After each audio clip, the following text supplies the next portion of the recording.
Hey folks, it's Jürgen.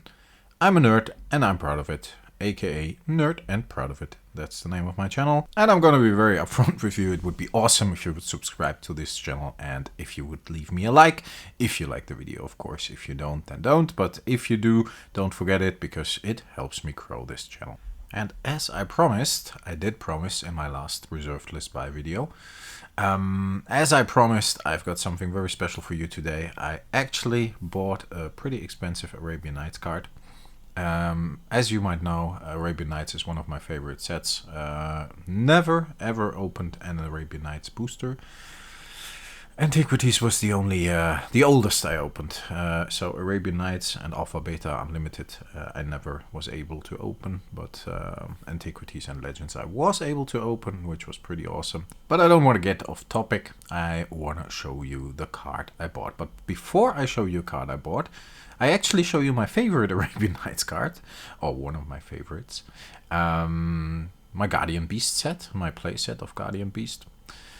As you know, this is part of my vintage deck, and together with Wishclaw Talisman, I think it makes for a very nice combo, and of course it protects all my artifacts. And yeah, with the Wishclaw Talisman, the idea of the vintage deck is that I can draw as much cards as I want to, at least as long as the Wishclaw Talisman has counters on it, without having to hand over the Wishclaw Talisman to my opponent.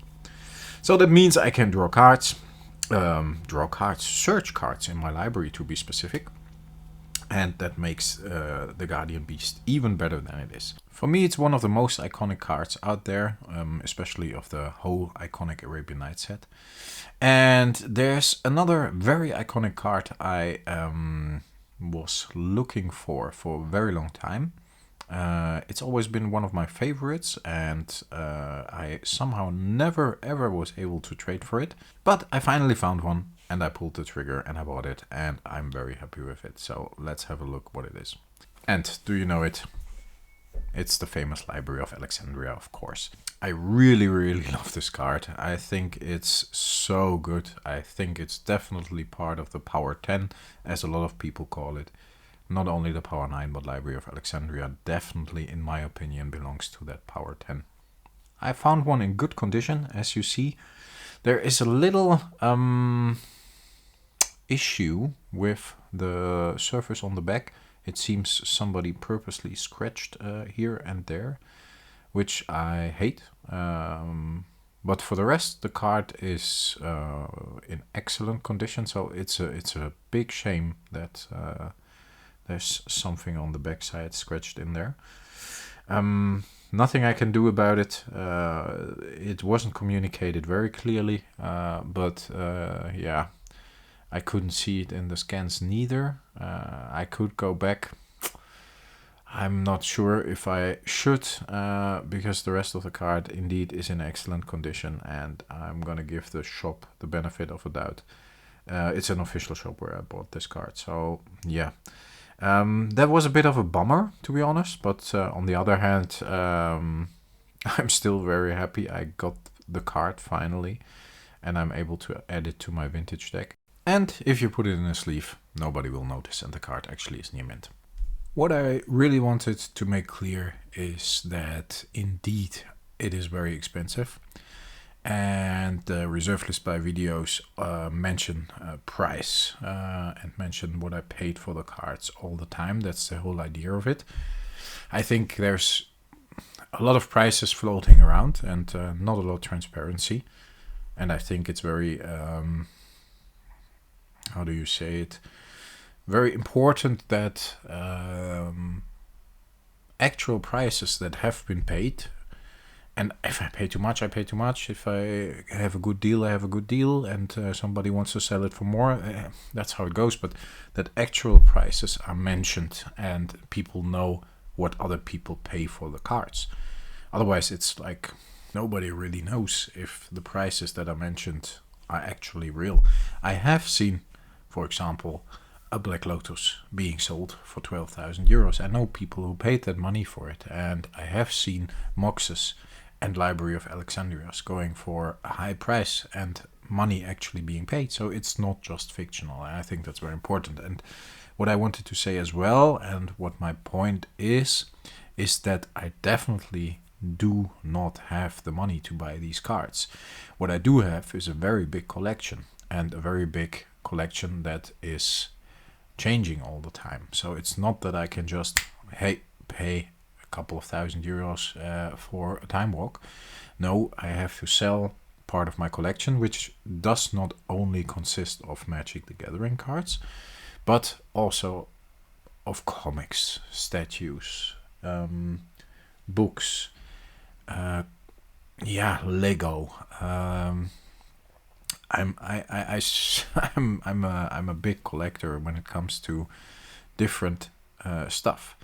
So and I've been collecting for years and years. So every time I make one of these purchases, I'm like shifting my collection. Otherwise, I would never be able to do this. So it's clear. I hope that with a family and kids and how everything goes, this is not something that is very common. But I've been collecting for 30 plus years, and stuff I have in my collection like 20-25 years suddenly is worth a lot. Might be a comic, an old Marvel comic, might be a signature I got at a convention like years ago of an actor that recently deceased. Can be everything. So yeah. Okay, what? That was a pretty long build up towards the price, but I wanted to make that very, very clear. So yeah, definitely not rich. I don't have to complain neither, but the collection is shifting if I buy these kind of cards. For this Library of Alexandria, I paid €2,000. And I think that's not a great deal, but it's not a bad deal neither, because they are around 2,000 to 3,000 euros at the moment.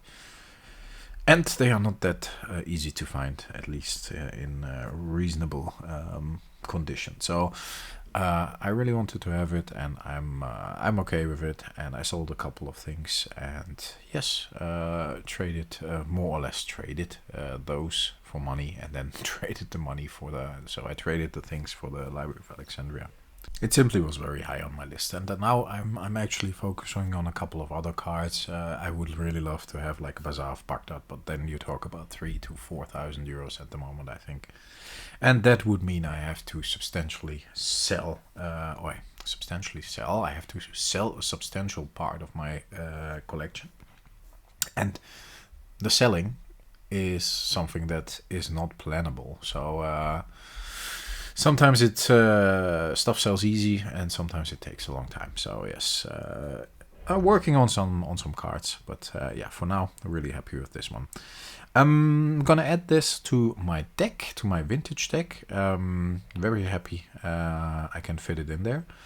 You see this here in the vintage deck oversight, and before I say goodbye, I wanted to mention that indeed there are several reserved list buys, some bigger, some smaller, and some really big stuff I've been working on for months coming up. So I hope you subscribe and you leave me a like and a comment if you enjoy this kind of honest video about what stuff is actually worth and what people are paying for it. In this case, I am paying for it. So I really hope you enjoyed the video again, and until the next time, stay safe, stay healthy, stay frosty. I'll talk to you later, folks. Bye.